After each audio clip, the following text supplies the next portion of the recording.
할렐루야, 수요예배 오신 모든 분들을 주님의 이름으로 축복하며 환영합니다. 찬송가 212장, 겸손히 주를 섬길 때 함께 찬양하겠습니다.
하나님께서 오늘 우리에게 주신 말씀 요한복음 1장 19절에서 23절입니다. 유대인들이 예루살렘에서 제사장들과 레위인들을 요한에게 보내어 내가 누구냐 물을 때에 요한의 증언이 이러하니라. 요한이 드러내어 말하고 숨기지 아니하니 드러내어 하는 말이 나는 그리스도가 아니라 한데 또 묻되 그러면 누구냐 내가 엘리야냐? 이르되 나는 아니라. 또 묻되 내가 그 선지자냐? 대답하되 아니라. 또 말하되 누구냐? 우리를 보낸 이들에게 대답하게 하라. 너는 내게 대하여 무엇이라 하느냐? 이르되 나는 선지자 이사야의 말과 같이 주의 길을 곧게 하라고 광야에서 외치는 자의 소리로라 하니라. 단테 엘리기에리라는 시인은 이탈리아가 낳은 가장 위대한 문학가로 평가받는 사람입니다.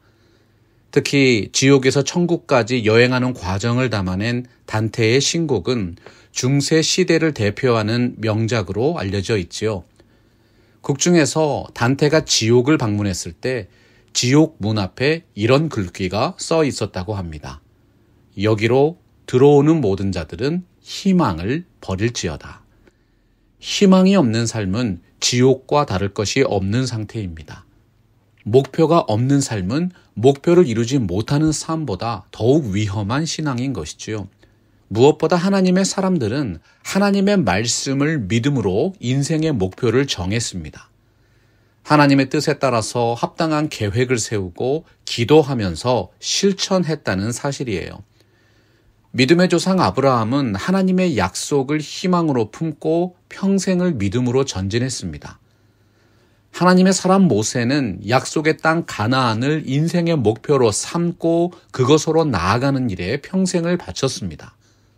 그리스도인은 인생의 목적이 분명해야 합니다.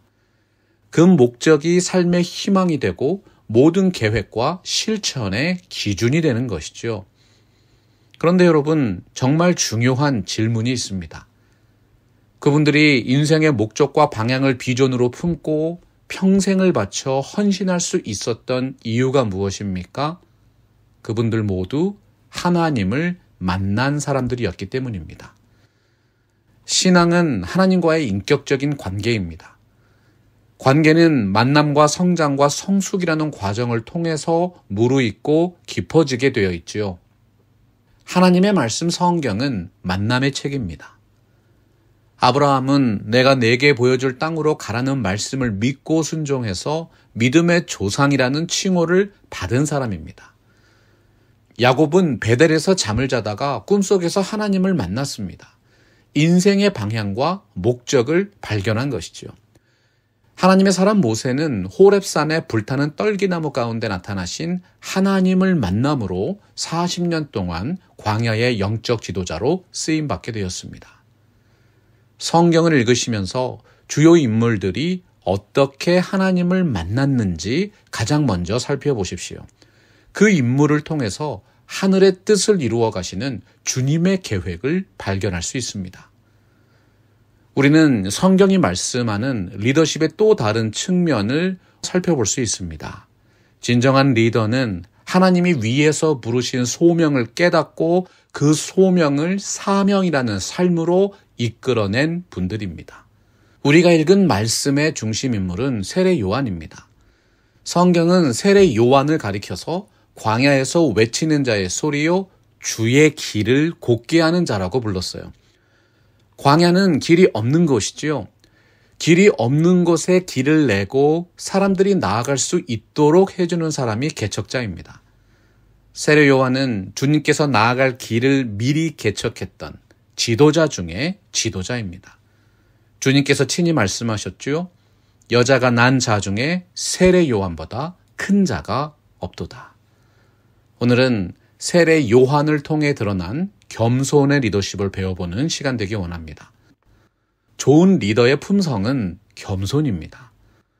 오늘 말씀 19절 보면 유대인들이 예루살렘에서 제사장들과 레위인들을 요한에게 보내어 내가 누구냐 물을 때에 요한의 증언이 이러하니라 기록되어 있습니다. 내가 누구냐라는 질문을 우리 자신에게 적용하면 나는 누구인가? 정체성에 대한 물음이 되죠. 나는 누구인가라는 질문에 답할 수 있어야 삶의 의미와 목적을 깨달은 사람입니다. 다른 이들과 진정한 관계를 맺어갈 수 있는 근거 있는 삶이 된다는 것입니다. 나는 누구인가라는 질문은 신은 존재하는가라는 물음과 함께 인간의 역사와 철학을 탄생시킨 가장 근본적인 퀘스천입니다. 사랑하고 존경하는 성도 여러분, 여러분은 누구십니까? 요한 칼빈이라는 신학자는 사람이 소유하는 모든 지식은 하나님을 아는 지식과 나 자신을 아는 지식으로 구성된다고 했습니다. 인생이 그 무엇보다 하나님이 누구신지 먼저 깨달아야 자기 자신이 어떤 존재인지 깨닫게 된다는 것입니다. 내가 누구냐라는 질문에 세례 요한이 어떻게 대답했습니까? 20절 보십시오. 요한이 드러내어 말하고 숨기지 아니하니 드러내어 하는 말이 나는 그리스도가 아니라 한데. 왜 요한이 자기 자신이 그리스도가 아니라고 확언을 했을까요? 그는 그리스도가 누구신지 분명하게 알고 있었기 때문입니다. 하나님을 아는 체험적인 지식은 하나님과의 만남을 통해 허락됩니다. 하나님과의 첫 만남 속에서 이 땅에 있는 인생들이 고백했던 반응이 무엇이었어요? 이사야서 6장 5절입니다. 그때엔 내가 말하되 화로다 나여 망하게 되었도다. 나는 입술이 부정한 사람이요 나는 입술이 부정한 백성 중에 거주하면서 만군의 여호와이신 왕을 배웠음이로다 하였더라. 하나님을 만난 사람들, 그리스도가 누구신지 정말로 아는 사람들은 자기 자신이 그리스도가 아니라는 사실을 체험적으로 고백할 수 있는 사람들입니다. 우리가 그 고백적인 삶을 무엇이라고 부릅니까? 성경이 말씀하는 예배입니다. 성경에 기록되어 있죠. 마지막 때가 되면 여기도 그리스도가 있다. 저기도 그리스도가 나타났다. 그리스도를 사칭하는 이단의 무리들이 일어날 것이라고 말씀했어요. 자기 자신이 그리스도라고 주장하는 자들이 여러 명 있는데 그중에 가장 많은 사람들이 한국 사람들입니다. 여러분, 마지막 때일수록 이단적인 생각과 사고방식을 가진 사람들을 멀리하셔야 합니다. 그들은 하나님이 어떤 분인지 제대로 알지 못하기 때문에 영적으로 교만합니다. 그리스도를 진정으로 만나지 못했기 때문에 자칭 그리스도라고 주장하는 것이죠. 성경이 말씀하는 하나님을 아는 지식은 체험적인 지식입니다. 스티븐 호손 목사님은 우리가 하나님을 체험적으로 알 때에만 그분을 온전히 사랑할 수 있다고 했습니다. 하나님을 아는 지식은 단순한 정보나 무의미한 행위가 아닙니다. 그것은 오직 주님과의 생생한 영적인 만남을 통해서만 깨달을 수 있는 체험적 지식이지요. 여러분, 예배가 무엇입니까? 예배는 하나님과의 만남입니다. 하나님을 아는 체험적인 지식을 표현하는 것이 영과 진리로 드리는 온전한 예배이죠. 여러분은 하나님을 만나셨습니까? 사도행전 13장 22절입니다. 내가 이새의 아들 다윗을 만나니 내 마음에 맞는 사람이라. 내 뜻을 다 이루리라 하시더니. 여기서 만났다는 말이 발견했다는 뜻이라고 말씀드렸어요. 주님께서 요한복음 4장 23절에서 선포하셨죠. 아버지께 참되게 예배하는 자들은 영과 진리로 예배할 때가 오나니 곧 이때라. 아버지께서는 자기에게 이렇게 예배하는 자들을 찾으시느니라. 하나님께서는 진정한 예배자를 지금도 찾고 계십니다. 하나님의 마음에 맞는 그 한 사람을 만나셨습니다. 하나님이 찾으시는 사람, 하나님이 발견하신 사람, 바로 그 지점에서 진정한 예배, 하나님과의 영적인 만남이 이루어집니다. 이것이 바로 기독교가 말씀하는 살아있는 예배이고 겸손한 인격의 출발점인 것이지요. 오늘 말씀의 유대인들의 모습은 어떠했습니까? 내가 그리스도냐? 그들은 그리스도가 어떤 분인지 전혀 알지 못했습니다. 21절과 22절 보니까 유대인들의 질문이 계속됩니다. 또 묻되 그러면 너는 누구냐? 내가 엘리야냐? 이르되 나는 아니라. 또 묻되 내가 그 선지자냐? 대답하되 아니라. 또 말하되 누구냐? 우리를 보낸 이들에게 대답하게 하라. 너는 내게 대하여 무엇이라 하느냐? 당시 세례 요한은 오늘날로 말하면 아주 인기 있는 대형교회 목회자였습니다. 수많은 사람들이 세례 요한을 엘리야나 모세와 같은 선지자로 존경했습니다. 심지어는 세례 요한이 혹시 하나님이 보내신 메시아가 아니냐 질문하는 이들도 있었어요. 하지만 여러분, 세간의 시선을 반영하는 유대인들의 질문에 세례 요한이 어떻게 대답했습니까? 자신은 그리스도도 아니고 엘리야도 아니고 사람들이 기다리던 선지자 메시아가 아니라고 답변했습니다. 사람들은 답답했습니다. 그리고 마지막으로 질문하죠. 그럼 도대체 너는 내 자신을 누구라고 생각하느냐? 세례 요한이 말씀합니다. 23절 보십시오.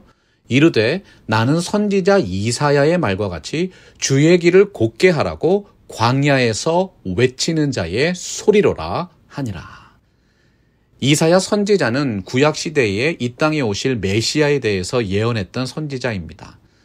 이사야서 40장 3절 보면 그 메시아, 그리스도께서 오시기 전에 한 사람이 미리 와서 주의 길을 예비할 것이라고 예언했었죠.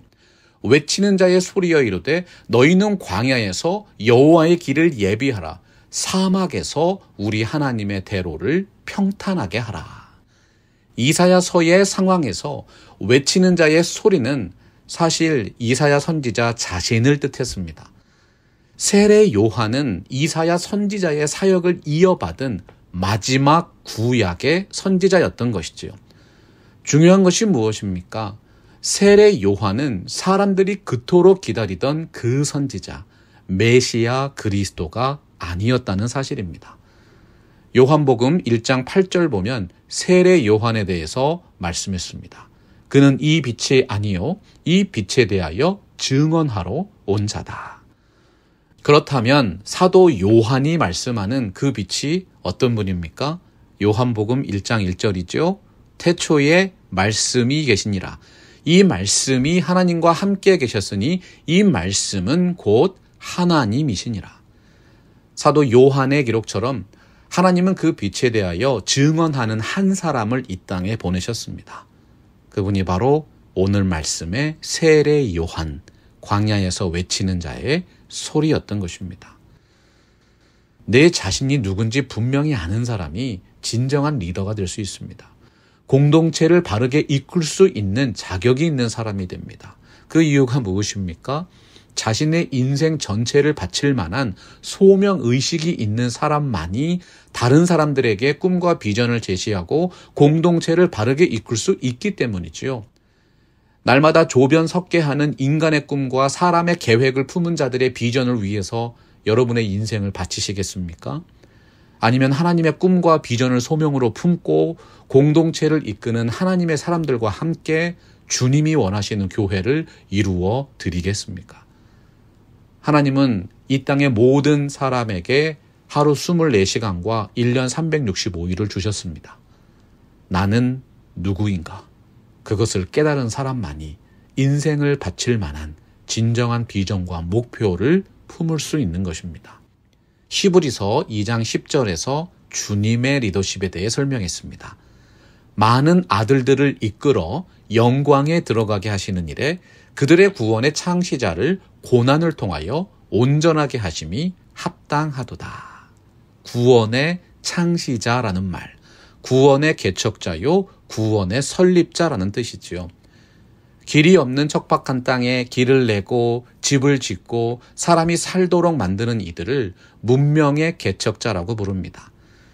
인류가 이전에 생각지 못했던 새로운 방법과 사상을 제안하면 문화와 지식의 창시자라고 부릅니다. 예수 그리스도는 영원히 죽어 마땅한 인생들을 생명으로 인도하는 생명의 개척자이십니다. 예수 그리스도는 지옥의 참혹함에 빠질 인생을 천국으로 인도하는 천국의 개척자이십니다. 예수 그리스도는 많은 아들들이 하나님 나라 영광에 들어가도록 만드신 구원의 선구자가 되어주셨습니다. 예수님께서 가장 먼저 하나님 나라 영광에 들어가시는 복음의 길을 가셨기 때문에 오늘 우리가 주님을 따라 그 나라 영광에 들어가는 은혜를 누리고 있는 것이죠. 여러분, 세례 요한이 누구입니까? 그 주님이 오실 길을 미리 개척하고 그 대로를 평탄케 하는 사역에 전 생애를 바치신 지도자 중에 지도자였습니다. 웨스트민스터 소요리 문답은 인생의 목적은 하나님을 영화롭게 하고 그분을 영원토록 즐거워하는 것이라고 강조했습니다. 우리 인생들은 하나님의 영광을 더욱 크게 하거나 작게 만들 능력이 없습니다. 하나님을 영화롭게 하고 그분을 즐거워하는 삶은 하나님의 영광을 우리의 삶을 통해 반사하고 반영하는 거울과 같은 삶으로 가능하죠. 천문학자가 우주를 관찰할 때 망원경 안에 있는 거울을 보아야 합니다. 하지만 사실 그가 보려고 하는 것은 거울이 아니라 그 거울에 비춰진 광활한 우주를 보려는 것이지요. 세상의 빛과 소금으로 부름받은 여러분들의 삶이 망원경 속의 거울과 같습니다. 우리는 하나님의 영광을 온전히 반영하는 거울이 되어야 합니다. 하나님이 정말 누구신지 더욱 깊이 알아갈 때 우리는 진정으로 겸손해질 수 있습니다. 성경은 이 아름다운 삶을 영적인 예배라고 정의하고 있는 것이죠. 우리 주님께서 친히 말씀하셨습니다. 내가 이 땅에 다시 올 때 믿음을 보겠느냐. 하나님은 이 땅에 있는 모든 그리스도인들에게 다시 오실 주님의 길을 예비하라는 지상 명령을 내리셨습니다. 세상이 우리들의 이름보다 하나님의 이름을 알게 되고 우리의 영광이 아니라 하나님의 영광을 목도할 때 비로소 하나님이 원하시는 진정한 예배가 완성됩니다. 촛대에 불이 붙으면 불꽃이 타오르기 시작합니다. 여러분이 빛되신 주님을 만난 그 순간부터 여러분의 삶을 통하여 하나님의 신성의 불꽃이 타오르기 시작했습니다. 중요한 것은 지금부터입니다. 그렇다면 이제 그 하나님의 영광의 불꽃을 어디를 향해 비추실 것입니까? 말씀 앞에서 경외함으로 주께 홀로 섭니다. 생명의 말씀 읽고 순종해 주를 예배합니다. 기록된 말씀 힘이 있어서 진리로 우리 거룩해 하며 거룩한 말씀 세세 영원히 복음이 되어 말씀하시네. 하나님 말씀에 두려워 떠는 자 그 말씀에